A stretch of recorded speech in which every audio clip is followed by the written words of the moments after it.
সিয়াম ফরজ করেছি বিষয়টা এমন নয়। এই সিয়ামের কষ্ট তোমাদের উপরে চাপিয়ে দেওয়া হয়েছে বিষয়টা এমন নয়, বরঞ্চ তোমাদের পূর্বে যারা ছিল, যারা অতীত হয়ে গিয়েছে, তাদের উপরেও এই সিয়ামটা ফরজ করা হয়েছিল। যেমনি আমাদের বাপ দাদা যদি কোনো কাজ কর্ম কিছু করে যায়, সেটা আমাদের জন্য করা খুব ইজি, খুব সহজ হয়, যে আমাদের বাপ চাচারা করেছে এটা আমাদের জন্য সহজ। কিন্তু বাপ চাচারা করে নাই এমন কোনো কাজ, সেই কাজের বোঝা যদি আমাদের উপর চাপিয়ে দেওয়া হয়, সেটা আমাদের জন্য কষ্ট দেয়, যে বাপ দাদা করেনি আমাদের উপর কেন এখন এটা দেওয়া হলো। তো আল্লাহ বলতেছেন, আমাদেরকে হতাশ করতেছেন না, আল্লাহ আমাদেরকে আশার আলো দেখাচ্ছেন। আল্লাহ বলতেছেন যে তোমাদের উপরে এই সিয়াম ফরজ করেছি বিষয়টা এমন নয়, বরঞ্চ পূর্বে যারা অতীত হয়ে গিয়েছে তাদের উপরেও এই সিয়াম ফরজ করা হয়েছে। আল্লাহ আমাদেরকে হতাশ করেনি, নিরাশ করেনি। কেন কেন এই সিয়ামকে ফরজ করা হলো? আল্লাহ বলছেন লাআল্লাকুম তাত্তাকুন, যাতে করে তোমরা মুত্তাকি হতে পারো, তাকওয়া অবলম্বন করতে পারো। তো মুত্তাকি আমরা রমজানের মোটামুটি আজকে 20 রোজা চলে, কে কতটা তাকওয়া হাসিল করতে পেরেছে এটা আমরাই ভালো জানি, কে কতটা পাপাচার মুক্ত হতে পেরেছে এটা আমরাই ভালো জানি। মুত্তাকি যেন হতে পারে এজন্য আল্লাহ সুবহানাহু ওয়া তাআলা যত ধরনের প্রটোকল দেয়া দরকার, যত ব্যবস্থা, সবকিছুই আল্লাহ দিয়েছেন এই মাসে, সবকিছুই। এরপরেও যদি কোনো মানুষ মুত্তাকি হতে না পারে, কোনো মানুষ তার পাপাচার মোচন করতে না পারে, সে নিতান্তই দুর্ভাগা হতভাগা ছাড়া আর কিছু না। দেখেন, বাকি 11 মাস আমাদের সামাজিক যে সিস্টেম, রমজান মাস এসে এই সামাজিক সিস্টেম কিন্তু চেঞ্জ করে দেয়। রমজান মাসে আপনি দেখবেন না কোনো ব্যক্তি প্রকাশ্যে সিগারেট খাচ্ছে, কোনো ব্যক্তি প্রকাশ্যে কোনো নোংরা নারীর হাত ধরে চলাফেরা করতেছে, কোনো নারী নোংরা কোনো ড্রেস আপ করে আপনার সামনে চলাফেরা করতেছে, এমনটা দেখবেন না। এই সিস্টেম, এই পরিবর্তনটা আল্লাহ প্রদত্ত, আল্লাহ দিয়েছেন রমজান মাসে, যে রমজান মাসে এমনটা হবে না। কাজেই আমাদের জন্য সহজ রমজান পালন করা এবং রমজানে তাকওয়া হাসিল করা, এটা আমাদের জন্য সহজ। দেখেন, একটা হাদিস আপনাদেরকে দেখাই, রমজানটা আমরা কিভাবে পালন করি আর সাহাবায়ে কেরাম কিভাবে পালন করতো।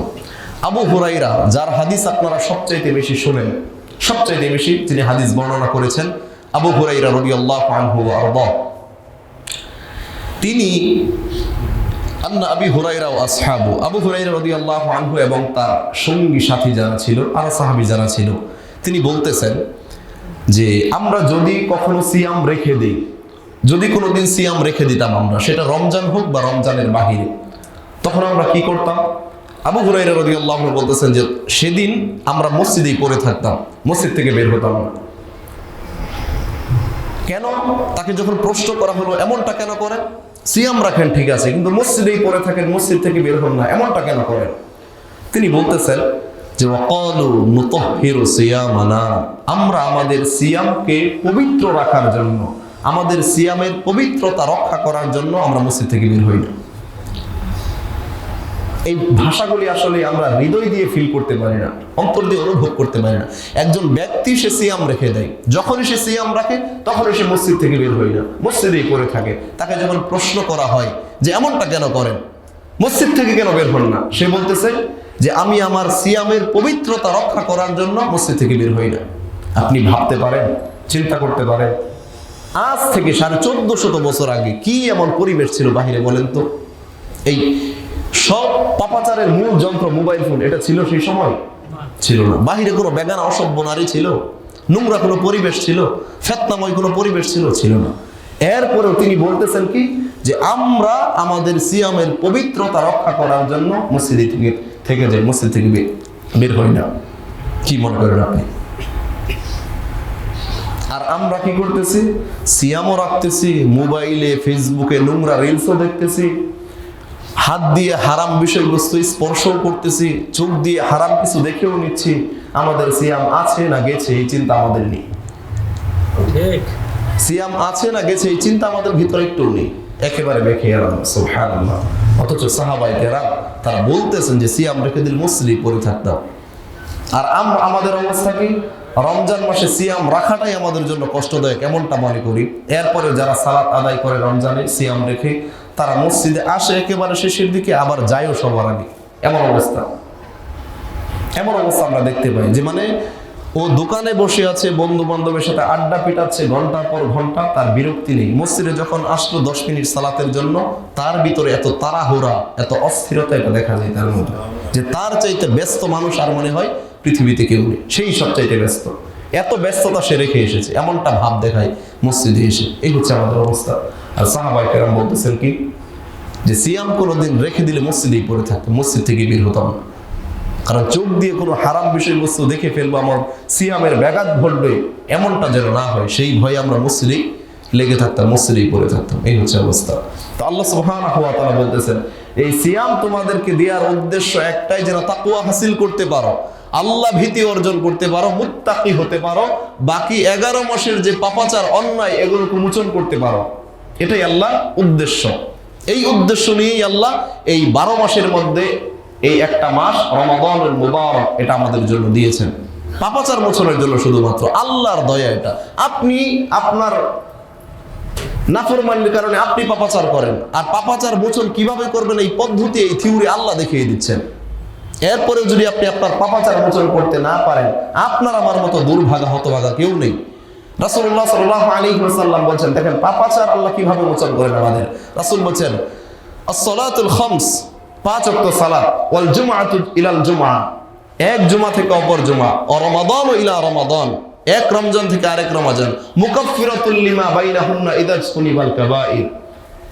রাসূল সাল্লাল্লাহু আলাইহি ওয়াসাল্লাম বলেছেন 5 ওয়াক্ত সালাতের দৃষ্টান্ত দেখেন, যে 5 ওয়াক্ত সালাত যে ব্যক্তি আদায় করবে, ধরেন কেউ ফজরের সালাত আদায় করেছে, ফজর থেকে জোহর পর্যন্ত তার যত পাপাচার অন্যায় ভুল ত্রুটি হয়েছে, যখন সে জোহরের সালাত আদায় করবে, এই পাপাচার অটোমেটিক মুছে যাবে, অটোমেটিক আল্লাহ সুবহানাহু ওয়া তাআলা ক্ষমা করে দিবেন। এই জোহর থেকে আসরের সালাত পর্যন্ত সে যে পাপাচার অন্যায় করবে, ভুল ত্রুটি করবে, তার দ্বারা যে অন্যায় হয়ে যাবে, যখন সে আসরের সালাত আদায় করবে, অটোমেটিক এই আসরের সালাত তার পাপাচার মোচন করে দিবে। এগুলো হচ্ছে তার মাঝখানের কাফারা, আল্লাহ সিস্টেম করে দিয়েছেন। ওয়াল জুমআতু ইলাল জুমআ, কোন ব্যক্তি যদি যে আজকে জুমার সালাত আদায় করতেছে, আগামী জুমা পর্যন্ত তার যত সগীরা গুনাহ হবে, অন্যায় ভুল ত্রুটি হবে, শিরক বাদে, কাবিরা গুনাহ বাদে, রাসূলুল্লাহ সাল্লাল্লাহু আলাইহি ওয়াসাল্লাম বলেছেন, পরবর্তী জুমায় যখন সে এসে হাজিরা দিবে, জুমার সালাত আদায় করবে, অটোমেটিক তার জীবনের এই পাপাচারকে আল্লাহ মোচন করে দিবেন। ও রমাদানু ইলা রমাদান, এক রমজান থেকে আরেক রমজান পর্যন্ত তার জীবনে যত ঘটে যাবে সগীরা, ভুল ত্রুটি, অন্যায় গুনাহ খাতা, আল্লাহ সুবহানাহু ওয়া তাআলা অটোমেটিক এই পাপাচার মোচন করে দিবেন। এগুলো আল্লাহ ব্যবস্থা করে দিয়েছেন যেন মানুষ তাকওয়া হাসিল করতে পারে, আল্লাহ ভীতি অর্জন করতে পারে, পাপাচারকে মোচন করতে পারে। কিন্তু সেদিকে আমাদের কারো ভ্রুক্ষেপ নেই, আমাদের কারো ভ্রুক্ষেপ নেই। আমাদের যে পাপাচার, সেই পাপাচারই থেকে যায়। রমজান আসে, রমজান চলে যায়, আমাদের পাপাচারই থেকে যায়। এজন্য রাসূলুল্লাহ সাল্লাল্লাহু আলাইহি ওয়াসাল্লাম বলছেন, এত কিছু ব্যবস্থা দেওয়ার পরেও যে তার পাপাচারকে মোচন করতে পারে না, তার চাইতে বড় দুর্ভাগা, তার চাইতে বড় হতভাগা আর কেউ নেই। একদিন রাসূল সাল্লাল্লাহু আলাইহি ওয়াসাল্লাম মিম্বারে পা রাখলেন, বললেন আমিন। দ্বিতীয় মিম্বারে পা রাখার সময় তখনও বললেন আমিন। তৃতীয় মিম্বারে পা রাখলেন, তখনও আমিন বললেন।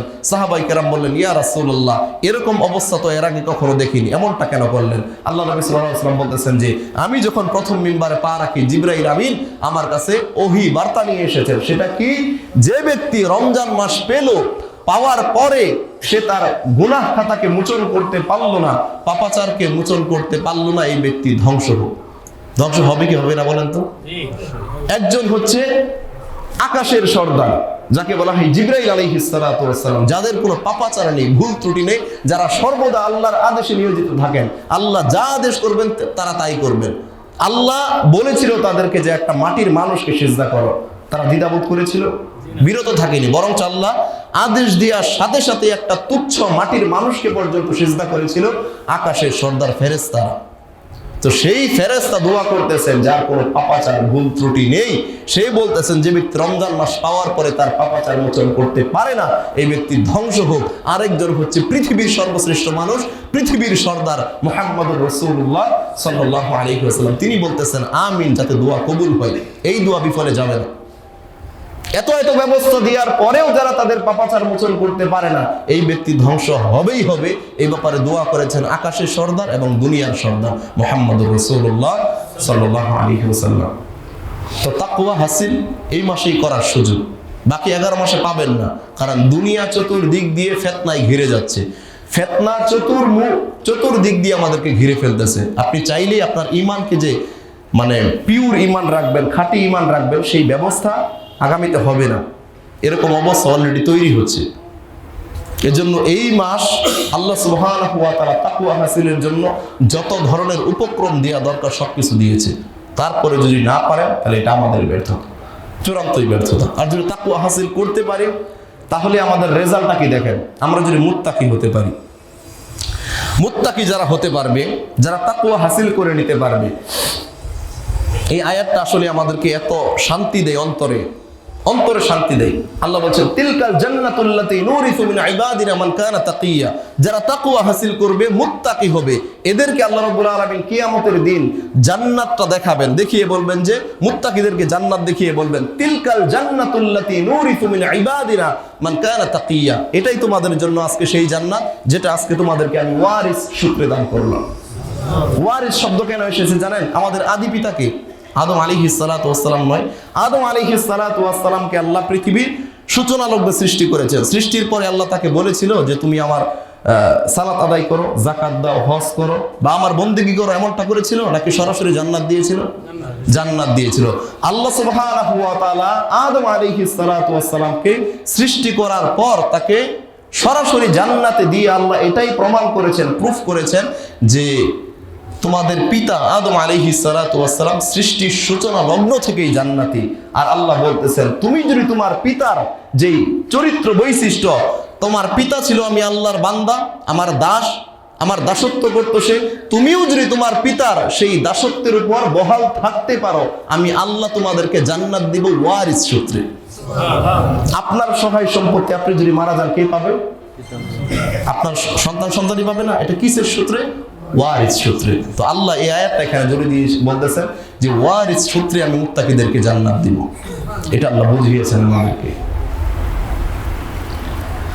তো সেই জান্নাত আমাদের পিতার জন্য কি ছিল? যে জান্নাত তো ঠিকই দিয়েছিল, দেওয়ার পর আল্লাহ তাকে কি বলেছিল যে লা তাকরাবা হাযিহিশ শাজারা, ওই গাছের নিকটবর্তী হওয়া যাবে না। একটা নিষেধকৃত বিষয় ছিল যে ওই জান্নাত তো তুমি পেয়েছো কিন্তু ওই গাছের নিকটবর্তী হইবে না, এটা তোমার জন্য নিষেধ। আল্লাহ বলতেছেন তোর পিতার জন্য তো জান্নাতে একটা নিষেধাজ্ঞা ছিল, তুই শুধু জান্নাতে এসে দেখা লা মাকতুআতি ওয়ালা মামনুআ, এমন কোন নিষেধাজ্ঞা বিষয়বস্তু তোমার জন্য আমি রাখিনি। লা মাকতুআতি ওয়ালা মামনুআ, জান্নাতে তোমার যা মন চাইবে তুমি তাই করতে পারবে। এটা আমাদের জন্য আল্লাহ ব্যবস্থা করে রেখেছেন, যারা মুত্তাকি হতে পারবে, তাকওয়া অবলম্বন করতে পারবে। এটা হচ্ছে তাকওয়ার ফলাফল, তাকওয়ার রেজাল্ট। তো আল্লাহ এই মাস দিয়েছিলেন শুধুমাত্র তাকওয়া হাসিলের জন্য, তাকওয়া হাসিলের জন্য। আর এই মাসকে আল্লাহ সুবহানাহু ওয়া তাআলা এতটা মর্যাদাবান, এতটা মাহাত্ম্য কেন দান করেছেন? কেন দান করেছেন এটা আমরা কেউ উদ্ঘাটন করার চেষ্টা করি না। আল্লাহ সুবহানাহু ওয়া তাআলা এই মাসের মর্যাদা শুধুমাত্র দিয়েছেন কোরআনুল কারীমের উপর ভিত্তি করে, কোরআনের উপর ডিপেন্ড করে। কোরআনকে আল্লাহ এই মাসে নাজিল করেছেন, তার জন্য এই মাস হচ্ছে শ্রেষ্ঠ।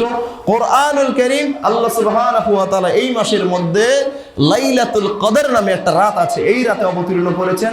তার জন্য এই এক রাত্রির রেজাল্ট বা এক রাত্রির ফলাফল হচ্ছে 1000 মাসের চাইতেও উত্তম হচ্ছে এই রাত্রি। কেন? কোরআনের জন্য, কোরআনের জন্য আল্লাহ এগুলো করেছেন। কিন্তু আমি যদি প্রশ্ন করি যে কয়জন ব্যক্তি আপনারা সহিহ শুদ্ধভাবে এই কোরআনটা পড়তে পারে, রেজাল্টটা মনে হয় খুব ঠুনকো আসবে। অধিকাংশ মানুষই বলতে পারবেন না যে আমরা সহিহ শুদ্ধভাবে কোরআন পড়তে পারি, অথচ আপনার হেদায়েতের বার্তা কিন্তু এখানে লিপিবদ্ধ আল্লাহ করেছেন। আপনি যে মুক্তি নিবেন, বাঁচবেন, আপনার মুক্তির পথ কোথায় আছে, কোন পথে আপনি মুক্তি পাবেন, সেই সমস্ত কিছু আল্লাহ লিপিবদ্ধ করেছেন এই কোরআনের মধ্যে। কিন্তু অধিকাংশ মানুষ কি সেই কোরআন আমরা পড়তেই জানি না, পড়তেই জানি না সেই কোরআন আমরা। কোরআন আমাদের অন্তরে ঢুকে না, গান বাজনা নাটক সিনেমা সবকিছু ঢুকে অন্তরের মধ্যে, দুনিয়ার যত বিষয়বস্তু আছে সবকিছু ঢুকে, শুধু কোরআন ঢুকে না, শুধু কোরআনটাই ঢুকে না। অথচ কোরআনের কারণেই আল্লাহ এই মাসকে এতটা মর্যাদাবান করেছেন, কোরআনের কারণেই আল্লাহ এই মাসকে এতটা মাহাত্ম্য দান করেছেন, অথচ সেই কোরআন পড়তে পারি না আমরা। একটা হাদিস আপনি নিয়ে নেন, আমরা তো জানি এই হাদিসটা যে মানুষ যখন মারা যাবে, মৃত্যুর পরে কবরে তাকে 3টা প্রশ্ন করা হবে। এক, মার রব্বুকা, তোমার রব কি? আমা দীনুকা, তোমার ধর্ম কি, তোমার দিন কি ছিল দুনিয়াতে? আমান হাদার রাজুল, তারপর মুহাম্মদ সাল্লাল্লাহু আলাইহি ওয়াসাল্লামের একটা চিত্র দেখিয়ে বলা হবে এই ব্যক্তিকে চিনো? কে? তখন জানেন এই 3টা প্রশ্নের উত্তর কারা দিতে পারবে? এই 3টা প্রশ্নের উত্তর কারা দিতে পারবে জানেন? 4 নাম্বার তাকে প্রশ্ন করা হবে যে তুমি যে বললে রব্বি আল্লাহ, আমার রব হচ্ছে আল্লাহ, দীনি আল ইসলাম, আমার ধর্ম হচ্ছে ইসলাম, এবং আমার নবী হচ্ছে মুহাম্মদ সাল্লাল্লাহু আলাইহি ওয়াসাল্লাম, তখন তাকে বলা হবে তুমি যে এগুলো বললে এটা কোথা থেকে শিক্ষা নিয়েছো? কিসে তোমাকে এই শিক্ষা দিয়েছে? তোমার রব আল্লাহ, তোমার ধর্ম ইসলাম, তোমার নবী হচ্ছে মুহাম্মদ সাল্লাল্লাহু আলাইহি ওয়াসাল্লাম, এটা কোথায় পেলে তুমি? কে শিক্ষা দিয়েছে তোমাকে? তখন ওই ব্যক্তি কি বলবে? ক্বারাতু কিতাবাল্লাহ, আমি আল্লাহর কিতাব অধ্যয়ন করেছি, আমি আল্লাহর কোরআন পড়েছি, ফাআমানতু, সেটার উপর ঈমান এনেছি, ওয়া সাদ্দাকতু, এবং সেটাকে সত্যায়ন করেছি। তার মানে যারা আল্লাহর কিতাব পড়েছে, কোরআন পড়েছে, এরাই একমাত্র সেদিন এই আনসার দিতে পারবে, জবাব দিতে পারবে। বাকি যারা কোরআন পড়তে পারে না, এদের কাছে এই জবাব থাকবে না এদের কাছে। এজন্য কোরআনময় রমজান যেন আমাদের হয়। কোরআনের কারণে যেহেতু আল্লাহ সুবহানাহু ওয়া তাআলা রমজানকে এতটা মর্যাদাবান করেছেন, সেই কোরআন আপনি আজকে প্রতিজ্ঞা করেন না কেন? প্রতিজ্ঞা করেন যে আমি আল্লাহর কোরআন যদি এই রমজানের মধ্যে শিখতে না পারি, আমি আল্লাহর রিজিক ভক্ষণ করব না। এই প্রতিজ্ঞা করেন, আপনি করেন না কেন? আপনি তো রাগ করে বিভিন্ন সময় বিভিন্ন ধরনের প্রতিজ্ঞা করে ফেলেন। আপনার স্ত্রীর সাথে রাগ করে আপনি বিভিন্ন প্রতিজ্ঞা করে ফেলেন। আজকে প্রতিজ্ঞা করেন যে কোরআন যদি এই রমজানের মধ্যে আমি শিখতে না পারি, আল্লাহর রিজিক ভক্ষণ করব না, এমন প্রতিজ্ঞা করেন, তাহলেই সম্ভব। কিন্তু সেই ইচ্ছা, সেই জেলাসি আপনার অন্তরে নেই, আপনার মধ্যে নেই, আপনি শিখতে চান না আল্লাহর কোরআন। সুবহানাল্লাহ। আর যারা কোরআন শিখেছেন, শিখার পরে ভুলে গিয়েছেন, এদের রেজাল্টটা কি জানেন? রাসূলুল্লাহ সাল্লাল্লাহু আলাইহি ওয়াসাল্লাম বলছিলেন, মিরাজের রাতে যখন জিবরাইল আলাইহিস সালাতু ওয়াস সালাম রাসূল সাল্লাল্লাহু আলাইহি ওয়াসাল্লামকে জান্নাত জাহান্নাম পরিদর্শন করে দেখাচ্ছিলেন, জাহান্নামে তিনি দেখতে পেলেন এমন কিছু মানুষকে, যে জাহান্নামে কিছু মানুষদেরকে পাথর নিক্ষেপ করে, বড় বড় পাথর নিক্ষেপ করে তাদের মাথাগুলোকে দ্বিখণ্ডিত করে দেয়া হচ্ছে, মাথাগুলোকে ফাটিয়ে দেয়া হচ্ছে। আল্লাহ নবী সাল্লাল্লাহু আলাইহি ওয়াসাল্লাম জিজ্ঞেস করলেন যে এরা কারা, কাদেরকে এই শাস্তির আওতাভুক্ত করা হচ্ছে? তখন বলা হচ্ছে ফাইন্নাহু ইয়াখুযুল কুরআন, যারা কোরআন শিখেছে দুনিয়াতে, কোরআন শিখার পর ভুলে গিয়েছে, এদেরকে এই শাস্তি দেওয়া হচ্ছে আজকে।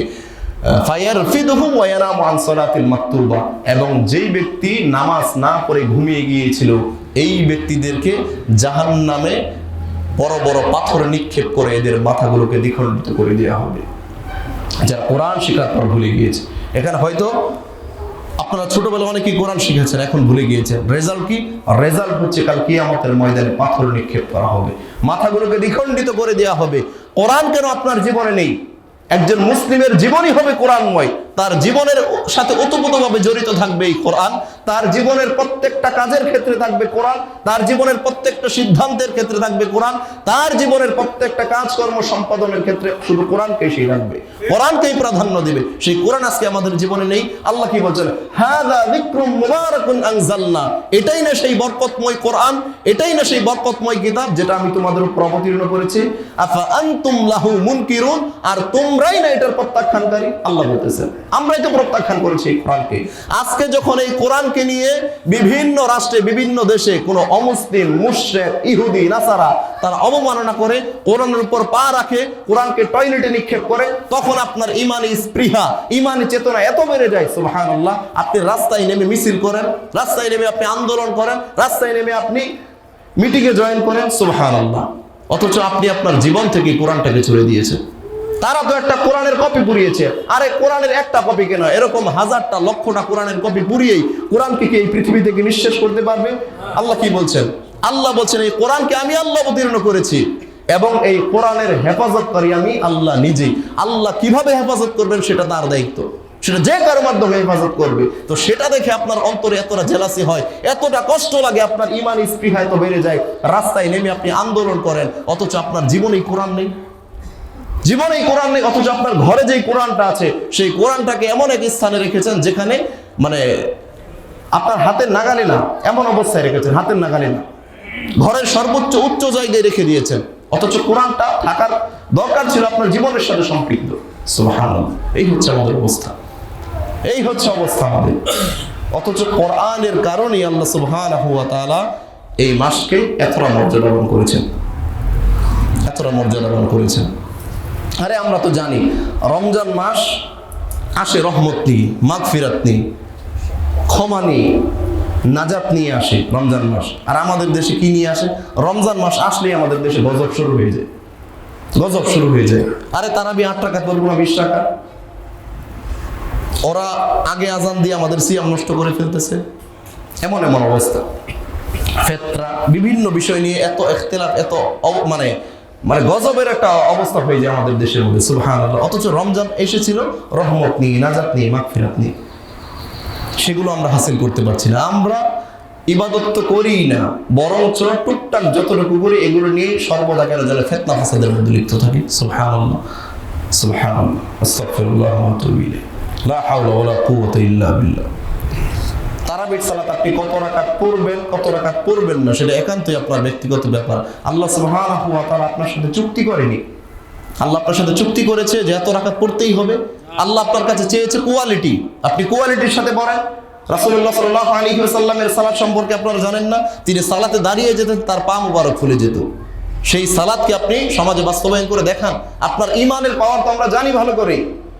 আপনি 20 মিনিটে 20 রাকাত তারাবির সালাত আদায় করেন, আর এটা নিয়ে সমাজে মারামারি করেন যে ওরা পরে 8 রাকাত, আমরা 20 রাকাত। আরে আল্লাহ তো আপনার সাথে চুক্তি করেনি, এটা চুক্তি করেনি, আপনার আল্লাহর সাথে তো চুক্তি হয়নি যে 20 রাকাতে 20 মিনিটে 20 রাকাত তারাবির সালাত আদায় করবে। সুবহানাল্লাহ। রাসূলুল্লাহ সাল্লাল্লাহু আলাইহি ওয়াসাল্লামের সালাতের দৃষ্টান্ত আমাদের সামনে স্পষ্ট। তিনি সালাতে দাঁড়াতো, তার পা মুবারক ফুলে যেত। তিনি সিজদা এতটা লম্বা করতো, এতটা দীর্ঘ করতো যে আম্মাজান আয়েশা রাদিয়াল্লাহু আনহা মনে করতেন রাসূল দুনিয়া থেকেই বিদায় নিয়েছে। যখন তার পায়ে চিমটি কাটতো, রাসূল পা নাড়াতেন, তখন বুঝতে পারতেন রাসূল এখনো জীবিত আছেন, দুনিয়াতে আছেন। তো সেই সালাত আপনি বাস্তবায়ন করে দেখান না। আল্লাহ সুবহানাহু ওয়া তাআলা সালাতের ব্যাপারে যত আয়াত অবতীর্ণ করেছেন, আল্লাহ কি চেয়েছেন? খুশু খুজু। আল্লাহ চেয়েছেন এটাই, খুশু খুজু, বিনয় নম্রতা। আল্লাহ কি বলছেন? আল্লাযীনা হুম ফি সালাতিহিম খাশিউন, যারা তাদের সালাতের ক্ষেত্রে বিনয়ী এবং নম্র থাকবে, তারাই তাদের সালাতের মাধ্যমে মুক্তি পাবে। আপনার এই 20 মিনিটে 20 রাকাত তারাবির সালাত আপনাকে মুক্তি দিতে পারবে না, কোনো নেকি আপনার আমলনামায় দিয়ে হবে না। আল্লাহ নবী সাল্লাল্লাহু আলাইহি ওয়াসাল্লাম কি বলছেন? কত সালাত আদায়কারী ব্যক্তি আছে, কত কিয়ামকারী ব্যক্তি আছে, রাতের বেলা দাঁড়িয়ে তারা সালাত তো পড়বে, তারাবির নামাজ তো আদায় করবে, কিন্তু এদের আমলনামায় একটা নেকিও লেখা হবে না। আল্লাহ নবী বলেছেন। আর রাসূল সাল্লাল্লাহু আলাইহি ওয়াসাল্লাম কি বলছেন? কত সিয়াম পালনকারী ব্যক্তি আছে, যারা রোজা তো থাকবে, খাবার দাবার থেকে বিরত থাকবে, কিন্তু এদের আমলনামায় শুধু লেখা থাকবে কি? যে এরা রোজা ছিল। এদের আমলনামায় সিয়ামকারী ব্যক্তি লেখা থাকবে না। কেন? এরা ওই মিথ্যা কথা, নোংরামি, ফাহাশা কাজ থেকে বিরত থাকতে পারে না। তো আল্লাহ আপনার কাছে চেয়েছেন বিনয়, নম্রতা, কোয়ালিটি, সেগুলো আপনি না দিয়ে এগুলো নিয়ে আবার সমাজের মধ্যে ফাতনা ফাসাদ করে, লা হাওলা ওয়ালা কুওয়াতা ইল্লা বিল্লাহ। সালাতের ক্ষেত্রে যত জায়গায় যতগুলো আয়াত এবং হাদিস এসেছে, আল্লাহ চেয়েছেন শুধু বিনয়, নম্রতা। কে কতটা উত্তম বিনয় নম্র হয়ে আল্লাহর সামনে দাঁড়িয়ে সালাত আদায় করতে পারে, আল্লাহ এটাই দেখতে চেয়েছেন। আপনার ওই রাকাত সংখ্যা কোনো বিবেচনা করবেন না, আল্লাহ রাকাত সংখ্যা দেখবেন না। আপনার শরীর দেয়, আপনি 2 রাকাত আদায় করুন, প্রশান্তির সাথে বলুন। তারাবির সালাত মানে তো প্রশান্তির সাথে রবের সামনে দাঁড়িয়ে আল্লাহর গুণকীর্তন করা। তো সেখানে আপনি রাকাত কেন নিয়ে আসলেন? রাকাত নিয়ে কেন মারামারি করেন? আপনি রাসূলের সেই সালাত 8 রাকাত সালাত আদায় করে দেখান তো, আপনার হুজুরের মাজায় কতটা বল আছে আমরা জানি তো, হুজুরের ঈমান কতটা মজবুত আছে আমরা জানি তো। হুজুর তো আল্লাহর সেই বিষয়গুলোকেও গ্রহণ করতে পারে না যেগুলো আল্লাহ স্পষ্ট করেছেন। আল্লাহ কি বলছেন? আর রহমানু আলাল আরশি ইস্তাওয়া, মহান রব হচ্ছেন আরশের উপর সমাসীন। হুজুর ওই মাযহাবের দোহাই দিয়ে বলে কি? হুজুর বলে যে আল্লাহ হচ্ছে সমস্ত জায়গায় বিরাজমান, অথচ আল্লাহ স্পষ্ট করেছেন যে আল্লাহ আরশের উপর সমাসীন। তো আল্লাহর এই স্পষ্ট বিধানগুলোকেই হুজুর মানতে পারে না। হুজুর ঈমান কতটা আছে আমরা জানি না? ভালো করেই জানি। হুজুরের ঈমান সম্পর্কে আমাদের ভালোই ধারণা আছে। এজন্য ওই রাকাত সংখ্যা নিয়ে মারামারি করার কিছু নেই। দেখতে হবে যে আমরা প্রশান্তির সাথে আল্লাহকে কতটুকু সময় দিতে পারলাম, এটা দেখতে হবে, এটা দেখতে হবে। কাজেই রমজানে আর ফিতনা ফাসাদ করবেন না।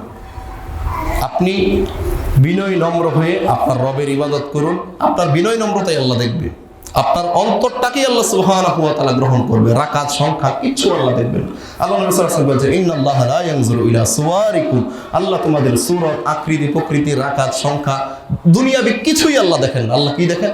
ওয়ালাকি ইয়ানজুরু ইলা কুলুবিকুম, আল্লাহ কলব দেখেন, মানুষের অন্তরে কি আছে এটা আল্লাহ দেখেন। ওয়া আমালিকুম, এবং আমলে কি বাস্তবায়ন করেছে আল্লাহ এটা দেখেন, বাকি আর কিছু আল্লাহ দেখেন না। তো এগুলো নিয়ে কেন আমাদের দেশে মারামারি? আল্লাহ সুবহানাহু ওয়া তাআলা আমাদের সকলকে সঠিক বোঝার তৌফিক দান করুন, আল্লাহুম্মা আমিন। আরেকটা বিষয় দেখেন, যে ইফতারের যে বিষয়টা নিয়ে সমাজের মধ্যে একটা দল, ইসলামিক ফাউন্ডেশন তো চিনেনি আপনারা। এই ইসলামিক ফাউন্ডেশন গত 33 বছর একটা ভুলের উপর তারা ছিল। এই 33 বছর পর এসে তাদের ভুলটা ভেঙে নিয়েছে তারা। কারণ ইসলামিক ফাউন্ডেশন আমরা যতটুকু জেনেছি যে শিক্ষিত মানুষ তারা ইসলামিক ফাউন্ডেশনের দায়িত্বে এসেছে। তো শিক্ষিত মানুষ যারা, তাদের কাছে তো হাদিস স্পষ্ট, তারা তো আর গোরামি করবে না। হাদিস কি? আল্লাহ নবী সাল্লাল্লাহু আলাইহি ওয়াসাল্লাম কি বলছেন? দুইটা হাদিস দেখেন। যারা এগুলো নিয়ে ইখতিলাফ মতানৈক্য করেন, দুইটা হাদিস শুধু আপনার কাছে পেশ করব, আপনি এবার বুঝে নেবেন কোনটা সত্য, কোনটা হক, কোনটা বাতিল, আপনি গ্রহণ করবেন। আল্লাহ নবী সাল্লাল্লাহু আলাইহি ওয়াসাল্লাম বলছেন, দেরিতে ইফতার তোমরা করো না, তাড়াতাড়ি ইফতার করো। দেরিতে ইফতার কারা করে? ইহুদি খ্রিস্টান। আর স্পষ্ট আপনাদের কাছে, ইহুদি নাসারারা দেরিতে ইফতার করে। এরপরে আরেকটা হাদিস দেখেন, রাসূল সাল্লাল্লাহু আলাইহি ওয়াসাল্লাম বলছেন কি, যে পূর্ব দিক দিয়ে দিনের আগমন ঘটে, পশ্চিম দিক দিয়ে দিন বিদায় নেই। ফাইদা ওয়ারাবাতিশ শামসু ফাকাদ আফতারা সাইম, যখনই সূর্য ডুববে সাথে সাথেই সায়েম ব্যক্তি ইফতার করবে, সিয়াম পালনকারী ব্যক্তি ইফতার করবে যখনই সূর্য ডুববে। কিন্তু আমাদের দেশের মানুষ বসে থাকে কোন আশায়? হুজুর আজান দেবে কখন।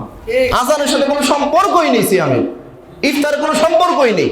রাসূল বলতেছেন যখন সূর্য ডুববে তখনই সায়েম ব্যক্তি ইফতার করবে। তখন সূর্য কখন ডুবে সেই প্রযুক্তি তো আপনার হাতে আছে, প্রযুক্তি তো আপনার হাতে আছে।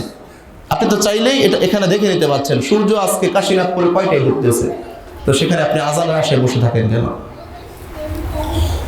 কয়েকদিন আগে একজন ব্যক্তি আমার সাথে এত এই বিষয় নিয়ে এত বলতেছে যে আমি আপনার হাদিসই মেনে না। শেষে বলতেছে আপনার হাদিস আমি শুনবো না। কেমন গোড়া দেখেন, বাপ দাদার ধর্মের অনুসরণ করতে করতে, মাযহাবের গোড়ামি করতে করতে এতটাই গোড়া হয়েছে, সে বলতেছে আপনার হাদিসই শুনবো না। তো আমি বললাম যে আপনি হাদিস না শুনলে, আপনার কাছে যদি হাদিস গ্রহণযোগ্য না হয়, আপনি তো মুসলমানই না। হাদিস যদি আপনার কাছে গ্রহণযোগ্য না হয়, আপনি তো মুসলমানই না। কারণ কোরআন আল্লাহর ওহী, হাদিস কার ওহী? আল্লাহর ওহী না? হাদিসও তো আল্লাহর ওহী। এটা যদি কেউ অস্বীকার করে, সে মুসলমান? মুসলমানই না। তো এমন হচ্ছে আমাদের সমাজে মানুষের অবস্থা, যে গোরামি করতে করতে এমন এক অবস্থা হয়েছে, সুবহানাল্লাহ। অতঃপর দেখেন সাহারিতে আবার ডাকাডাকি, যেটার ক্ষেত্রে কোনো প্রুফ এভিডেন্স নেই কোরআন হাদিসের, সেটা নিয়ে আমাদের সমাজের মধ্যে দেখেন রাত 2টা থেকে শুরু হয়। রাত 2টা বাজে মানুষ সালাত আদায় করে না? 3টা বাজে সালাত আদায় করে না? ঘরে বাচ্চারা ঘুমায় না? আরে শরীয়তের কোনো প্রমাণ দলিল আদিল্লাহ এখানে নেই, অথচ তারা এগুলো করে যাচ্ছে। আর আমরা যখন এগুলো বলতে যাই তখন বলে এরা হচ্ছে সমাজের মধ্যে ফিতনা সৃষ্টি করে। কোরআন হাদিস এখন তাদের কাছে ফিতনা মনে হয়। বাপ দাদার ধর্মের অনুসরণ করতে করতে এখন ওটাই তাদের কাছে শরীয়ত, আর কোরআন হাদিস যখন তাদের সামনে পেশ করি তখন এটা ফিতনা। লা হাওলা ওয়ালা কুওয়াতা ইল্লা বিল্লাহ। এই হচ্ছে অবস্থা। এজন্য সতর্ক থাকবেন। কোরআন হাদিসের জ্ঞান ততটুকু আপনাকে অর্জন করতেই হবে যতটুকু আপনার উপর মানা ফরজ, ততটুকু অর্জন করতেই হবে। আপনি ওই হুজুরের দোহাই দিয়ে পার পাবেন না। বলবেন যে এই হুজুর একটা বলে, সেই হুজুর একটা বলে, আমি কোনটা মানব? রাসূল সাল্লাল্লাহু আলাইহি ওয়াসাল্লাম এটার ফাইসালা, সমাধান তিনি দিয়ে গিয়েছেন, কিন্তু আপনি সেটা গ্রহণ করেন না। রাসূল সাল্লাল্লাহু আলাইহি ওয়াসাল্লাম বলছেন এমন এক যুগ আসবে তখন এই হুজুর একটা বলবে, সেই হুজুর একটা বলবে। তখন তোমাদের কাজ কি? তখন তোমাদের কাজ হচ্ছে আল্লাহ এবং রাসূলের দিকে ফিরে আসতে হবে। আল্লাহ এবং রাসূল কি বলেছেন সেটাই তোমাদেরকে গ্রহণ করতে হবে। ওই হুজুরের দোহাই দিয়ে, হুজুরের কথা দিয়ে ধর্ম চলে না। আল্লাহ কি বলছেন? আল্লাহ বলছেন ফাসআলু আহলাজ যিকর, ও হে পৃথিবীর অজানা মানুষেরা, যারা তোমরা জানো না, তোমাদের নিকটে যারা জানলেওয়ালা ব্যক্তি, তাদের কাছ থেকে জেনে নাও। কিসের মাধ্যমে? বিল বাইয়িনাতি ওয়াজ জুবুর, দলিল এবং প্রমাণের ভিত্তিতে। হুজুর বলে কিন্তু দলিল প্রমাণ নেই। হুজুর তো মুখে ঠিকই বলে, মুখে তো হুজুর খুবই পটু, মুখে এত জোর, চাপার এত জোর, দলিলের ক্ষেত্রে তারা একেবারে শূন্য। আমরা দলিল দিয়ে কথা বলি, এজন্য দলিলটা একমাত্র আল্লাহর কাছে গ্রহণযোগ্য হবে। আল্লাহ আমাদেরকে জানিয়ে দিয়েছেন শুধুমাত্র সেই কথাগুলোই, সেই আমলগুলোই আল্লাহর দরবারে গ্রহণযোগ্য হবে যেটার ক্ষেত্রে প্রুফ এবং এভিডেন্স আছে, দলিল এবং প্রমাণ আছে, সেটাই আল্লাহর কাছে গ্রহণযোগ্য হবে। সেজন্য শরীয়ত সম্পর্কে ততটুকু জ্ঞান অন্তত অর্জন করতেই হবে যতটুকু আপনার উপর মানা ফরজ। এরপরে দেখেন খুতবার সময় শেষ হয়ে যাচ্ছে, অনেকগুলো বিষয় সামনে আছে। এরপরে হচ্ছে আজকে 20 রমজান, তাহলে আমাদের দেশে হচ্ছে মোটামুটি 21 রাত, বেজুর রাত। বেজুর রাতের ব্যাপারে রাসূলুল্লাহ সাল্লাল্লাহু আলাইহি ওয়াসাল্লাম আমাদের কি বলেছেন? যে এই রাতগুলো আমাদেরকে তালাশ করতে বলেছেন। বেজুর রাত যে 5টা রাত আছে, 21, 23, 25, 27, 29। যদিও এই দেশের এক শ্রেণীর হুজুর যে কোনো একটা রাতকে নির্দিষ্ট করে ফেলেছে তারা। রাসূল আমাদেরকে কি বলেছেন? যে এই বেজুর রাতগুলো তোমরা তালাশ করো, এগুলোর মধ্যেই কদর আছে। আর হুজুরদের কাছে মনে হয় থেকে ওহী এসেছে যে তারা এক রাত্রিকেই নির্ধারিত করে ফেলেছে, এটাই হচ্ছে বেজুর রাত।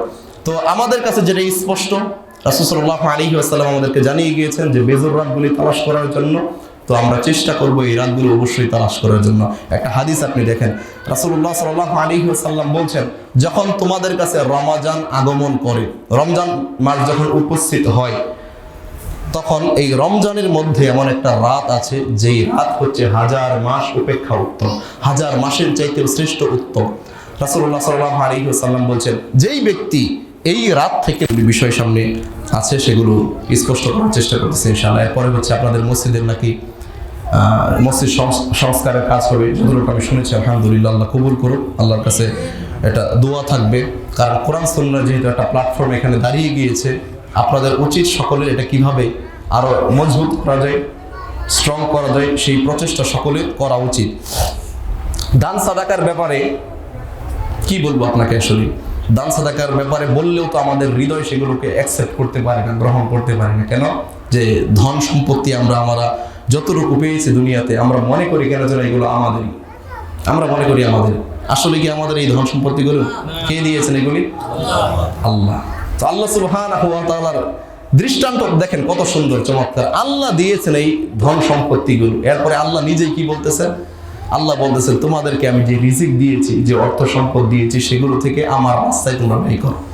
আল্লাহ নিজেই দিয়ে নিজেই বলতেছেন যেগুলো আমার রাস্তায় ব্যয় করো। কেন আল্লাহ এমনটা বললেন? আল্লাহ দেখতে চান যে বান্দা আমার এই ধন সম্পত্তি, এই নিয়ামতগুলো পাওয়ার পর আমি আল্লাহ থেকে মুখ ফিরিয়ে নেয়, নাকি আমি আল্লাহর বান্দা হিসাবে বহাল থাকি।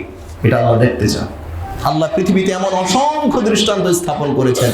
সুলাইমান আলাইহিস সালাতু ওয়াস সালামকে আল্লাহ কি বলতেছেন? আল্লাহ বুঝাচ্ছেন এমনটা যে সুলাইমান নবী, সে এমন এক আল্লাহর বান্দা, সে এমন এক বান্দা, তাকে যদি গোটা পৃথিবীর রাজত্ব আমি দিয়ে দিই, সে আমি আল্লাহ থেকে মুখ ফেরাবে না।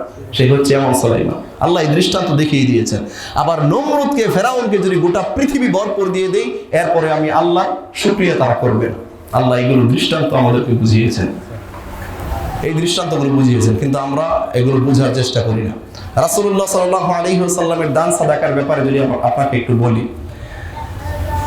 জাবের রাদিয়াল্লাহু আনহু রমজান বাদেই দেখেন রাসূল সাল্লাল্লাহু আলাইহি ওয়াসাল্লামের দানের অবস্থা কেমন ছিল। রমজান বাদেই, রমজান মাসে তো রাসূলের দানের মাত্রা আরো বেড়ে যেত, দানের ক্ষেত্রে তার প্রশস্ততা আরো বৃদ্ধি পেয়ে যেত। রমজান বাদে জাবের রাদিয়াল্লাহু আনহু বলতেছেন যে আমি আমার জীবদ্দশায়, আমি আমার জীবনে রাসূল সাল্লাল্লাহু আলাইহি ওয়াসাল্লামকে দেখেছি, তার কাছে কোনো ব্যক্তি কখনো কোনো দিন কোনো কিছু চেয়েছেন। দেখেন বাক্য হচ্ছে কয়েকটা, কোনো দিন কোনো ব্যক্তি রাসূলের কাছে কোনো কিছু চেয়েছেন, রাসূল বলেছেন লা, আমি দিতে পারবো না, আমার কাছে নেই, এমনটা আমি আমার জীবদ্দশায় দেখিনি। সুবহানাল্লাহ করবেন না? এটা হচ্ছে আমাদের নবী। তার দানের ক্ষেত্রে প্রশস্ততা দেখেন।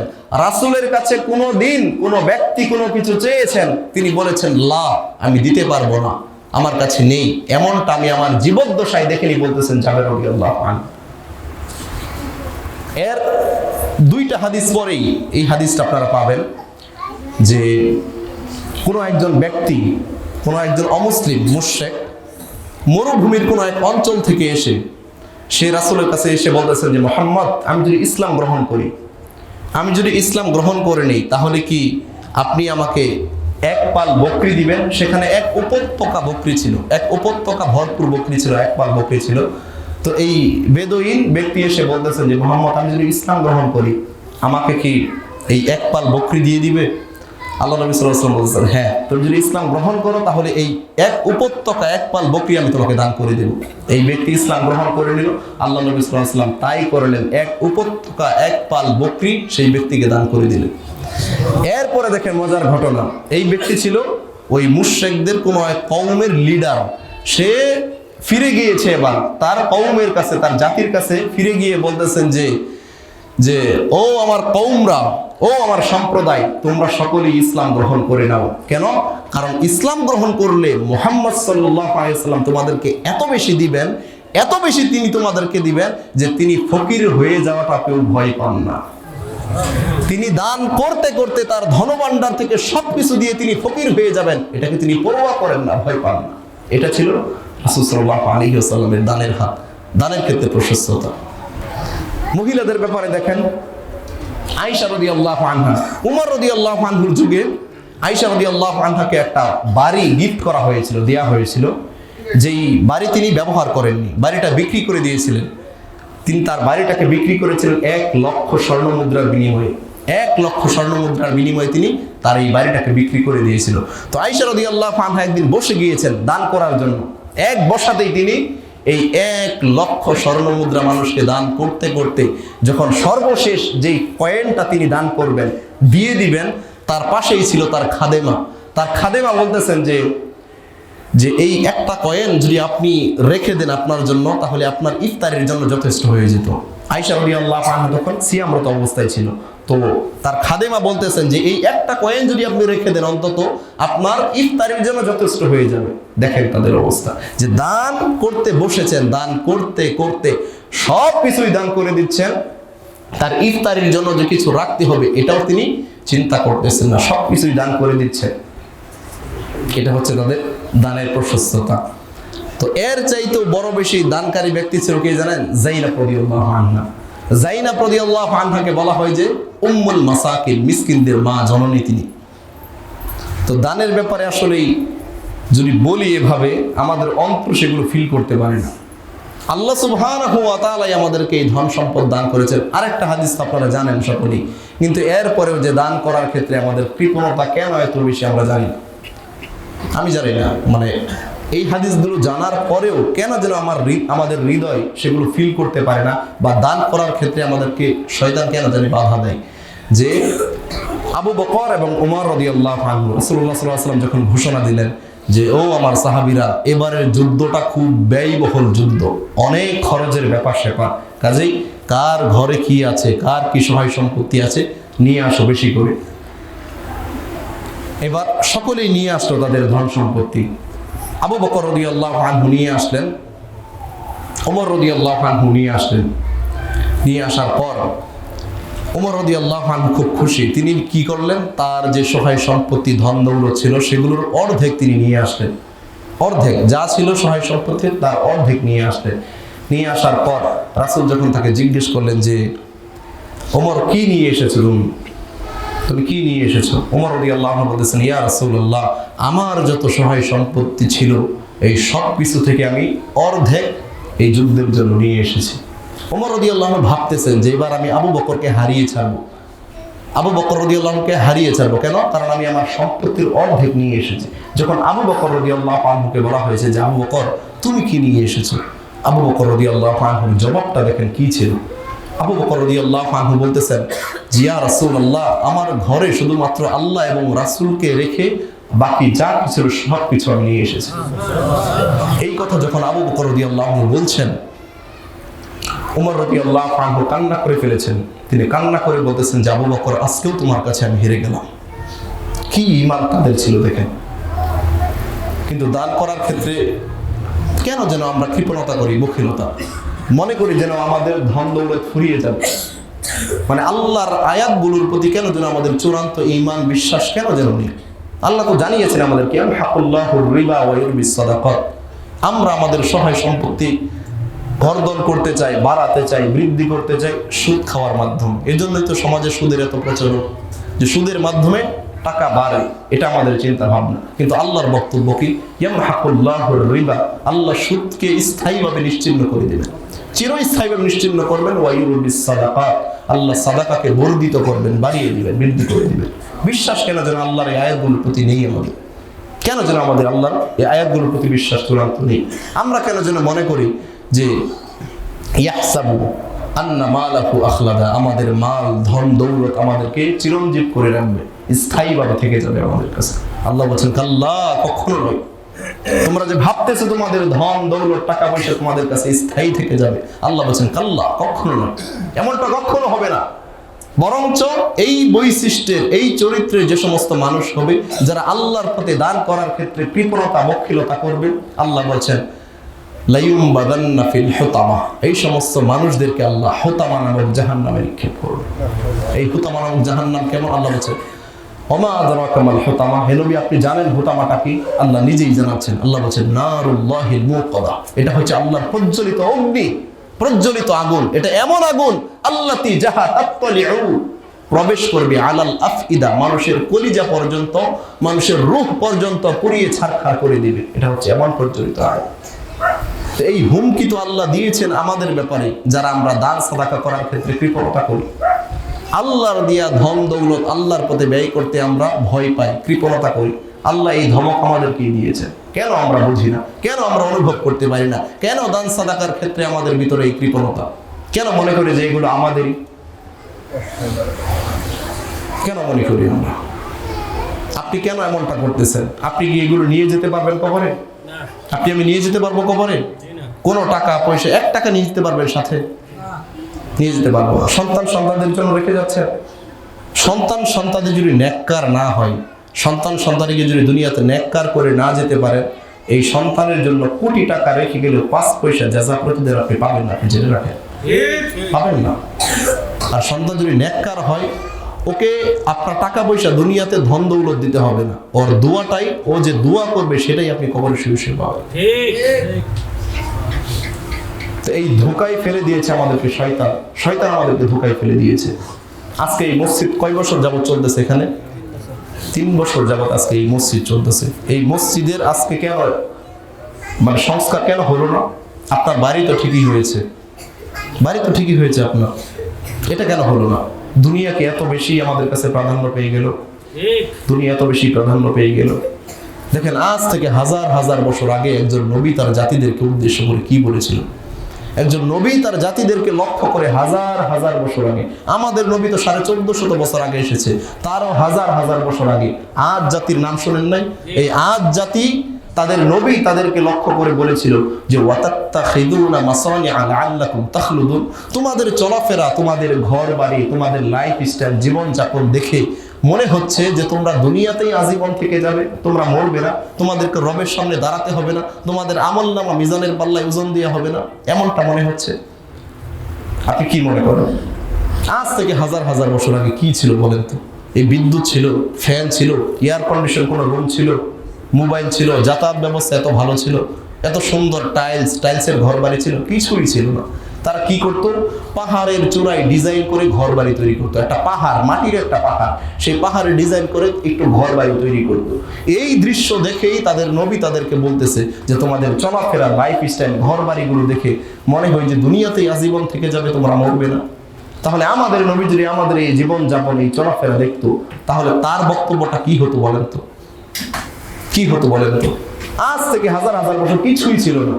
আপনি কি করেছেন? আপনার ঘরের মধ্যে বাথরুমে যে টাইলস লাগিয়েছেন, মার্বেল পাথরের টাইলস, আপনার ঘরে সোফার সেট আছে 1 থেকে 1.5 লাখ টাকা দাম, কি নাই আপনার ঘরে বলেন তো? তো এই জীবনযাপন, এই চলাফেরা যদি রাসূল দেখতো যে মসজিদগুলো এমন হয়ে আছে কিন্তু ঘর বাড়িগুলো ওই মার্বেল পাথরের টাইলস দিয়ে করা হয়েছে, এই দৃশ্য দেখলে আমার মনে হয় রাসূল বলতেন এরা আমার উম্মতি না, এরা আমার অনুসারী না।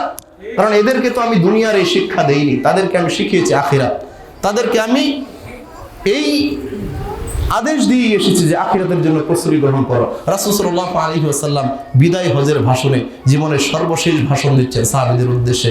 সাহাবীদেরকে বলতেছেন, ও আমার সাহাবীরা, ও আমার অনুসারীরা, তোমরা জেনে রাখো তোমাদের রব তোমাদের সাথে অচিরেই সাক্ষাৎ করবে, আর তোমাদের রব কিন্তু তোমাদের কর্ম সম্পর্কে তোমাদেরকে জিজ্ঞাসিত করবে। জীবনের সর্বশেষ বক্তব্যেও তিনি এই কথা বলে গিয়েছেন। তো তিনি তো আমাদের আখিরাত শিখিয়েছেন, কিন্তু আমাদের কাছে দুনিয়া এত বেশি প্রাধান্য কিভাবে পেল? এখনো কেন আমরা দুনিয়া নিয়ে পড়ে আছি? বাকি 11 মাস তো দুনিয়া অর্জন করেছি, রমজান মাস যে জন্য আল্লাহ দিল সেটা কেন আমরা এখনো বুঝতেছি না? কেন এখনো দুনিয়া নিয়ে পড়ে আছি? বাকি 11 মাস তো ব্যবসা করেছি নে, এই রমজান মাসে ব্যবসার হারটাকে একটু কমিয়ে দেন। কিন্তু চিন্তা ভাবনা কি বাংলাদেশের মানুষের অবস্থা? বাংলাদেশের মানুষের ব্যবসায়ীদের অবস্থা কি? যে 11 মাস যা করেছে এই 1 মাসে তার বেশি করবে, ডবল করবে, এই চিন্তা ভাবনা অধিকাংশ ব্যবসায়ীদের। সুবহানাল্লাহ। তাহলে তাকওয়া হাসিল করবো কিভাবে? আর আল্লাহর কাছ থেকে ক্ষমা আমরা কিভাবে নিব? দুনিয়া আজকে এত বেশি প্রাধান্য পাওয়ার কারণে আজকে মুসলিমরা আমাদের চোখের সামনে মরে, আমাদের ভিতরে বিন্দুমাত্র কষ্ট, বিন্দুমাত্র যন্ত্রণা হয় না, এই যে ফিলিস্তিনে যুদ্ধ বিরতি আমরা দেখেছিলাম যে যুদ্ধ বিরতি হয়েছে, আবারও সেই গাজার মুসলিমদের উপর যে পরিমাণ নির্যাতন, এটা আসলে আমাদের কষ্ট হবে না। কেন কষ্ট হবে? আমরা তো ওই ইহুদি খ্রিস্টানদের, ওই ইসরায়েলদের সব কালচার আমরা আমাদের ভিতরে ধারণ করেছি, আমাদের কষ্ট হবে কিভাবে? আমরা তো মুসলমান না, মুসলমান শুধু নামে। নামে শুধু মুসলমান আছে, বাকি আমাদের সব কার্যক্রম ইহুদি খ্রিস্টানদের মতোই। তাদের যত পোশাক, তাদের চলাফেরা, তাদের লাইফস্টাইল, তাদের বাড়ি, তাদের গাড়ি, সবকিছুই আমরা ফলো করি। এই যে ঈদের সময় চলে এসেছে না, এদিকে আমাদের মুসলমান ভাইরা মার খাবে, মুসলমান ভাইরা লাঞ্ছিত হচ্ছে, কষ্টের শিকার হচ্ছে। আমরা কি করব? ওই ইহুদি খ্রিস্টানদের এই ঈদে, বিশেষ করে ঈদে যত মার্কেটের কেনাকাটা আছে সবকিছু দেখবেন ইহুদি খ্রিস্টানদের মতো এই সমাজের অধিকাংশ মানুষ কেনাকাটা করবে। তার পোশাক হচ্ছে ইহুদির মতো, তার চুল কাটার স্টাইল ইহুদিদের মতো, তার দাড়ির স্টাইল ইহুদিদের মতো, তার চলাফেরা ইহুদিদের মতো, তার জুতার স্টাইল ইহুদিদের মতো, সবকিছু ইহুদিদের মতো। তার কষ্টটা হবে কোত্থেকে?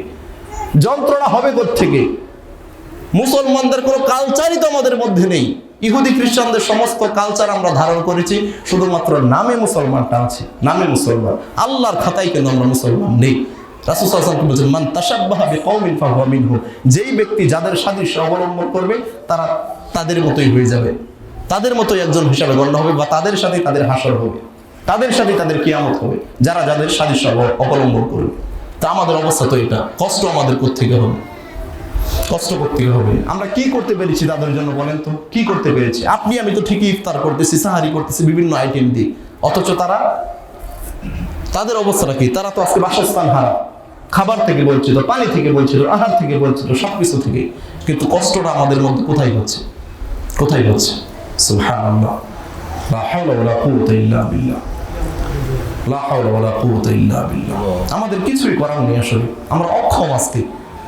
আজকে আমরা এই সমস্ত ভিডিও ফুটেজগুলো যখন দেখি, আমাদের চোখের পানি আমরা ধরে রাখতে পারি না। আমাদের রাতের বেলা ঘুম হয় না, রাতের ঘুম নষ্ট হয়ে যায়।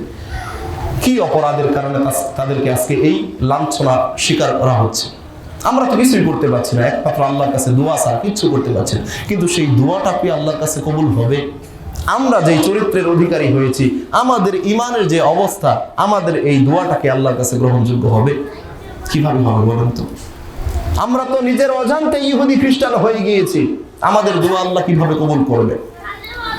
কিভাবে কবুল করবেন? আজকে অধিকাংশ মানুষ তো নামদারি মুসলমান, কিন্তু মুসলমানিত্ব টিকিয়ে রাখার জন্য যে 5 ওয়াক্ত সালাত আদায় করতে হবে, এই 5 ওয়াক্ত সালাত আজকে অধিকাংশ মুসলমানের বাচ্চা করেই না, সালাতই আদায় করে না। তাহলে তাদের দোয়া, তারা যে ফিলিস্তিনবাসীর জন্য একটু কান্নাকাটি করে বলবে আল্লাহ রহম করো, আল্লাহ সাহায্য পাঠাও, এটা কিভাবে হবে? তবে আপনি জেনে রাখেন, মুসলিমরা, ইসলাম এটা বিজয়ী হবেই হবে। হয়তো আপনাকে নিয়ে বা আপনাকে ছাড়া, আপনাকে নিয়ে বা আপনাকে ছাড়া, কিন্তু আপনি লাঞ্ছিত হয়ে যাবেন, আপনি ব্যর্থ হয়ে যাবেন, আপনি অপমানিত হয়ে যাবেন যদি আপনাকে ছাড়া ইসলাম বিজয়ী হয়।